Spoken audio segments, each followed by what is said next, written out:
Okay, do you remember how do we find an inverse of a function? Koki?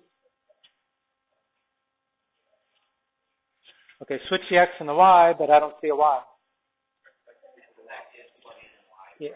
Yeah. If you don't have a y when you start, substitute y for f of x. It's a b. Okay. Then what? Koki. Switch the x and the y. So it's x equals log base b of y. Okay. Then what? Solve for y. The thing is, the y, it's the argument of the logarithm function. It's inside. In our mind, when we're thinking solve, we're thinking, oh, I got to do something to isolate the y. But I can't divide by log. It's not a multiplying times log, right? That wouldn't make sense. What we do is convert it to an exponential. What would the exponential be?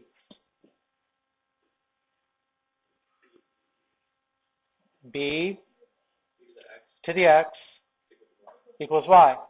So y equals b to the x.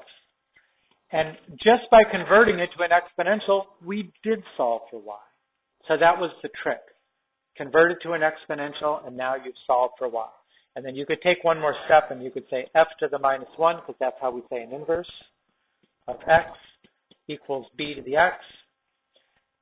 So what we've noticed, what we showed by doing this, is that logarithms and exponentials are inverses of each other, right?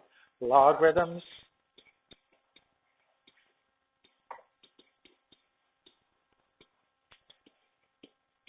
and exponentials are inverses.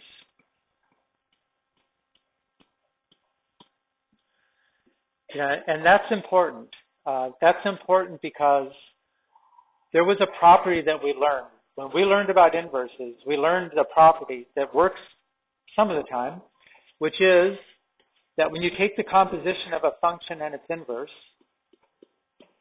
it's like they cancel each other out. And the answer is just x. And that wouldn't matter if I did f of x minus 1 or if I did f minus 1 of s. The order doesn't matter. Do you remember what was the condition that had to be?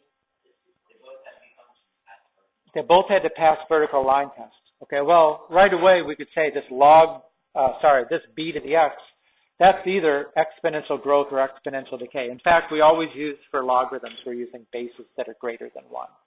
And so we know the shape of that graph. You know, that an exponential growth graph would be something like that. Would that pass a vertical line test? Yeah, that does. Now, we're going to, on the next slide, we'll graph a logarithm function. We'll find out that actually it passes a vertical line test too. So the condition is met. Between logarithms and exponentials, you can take the composition and have them cancel each other out.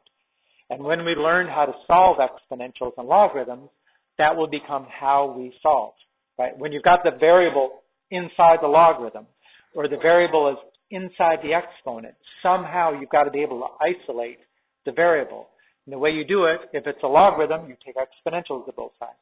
If it's an exponential, you take logarithms of both sides because of this property right here. Okay.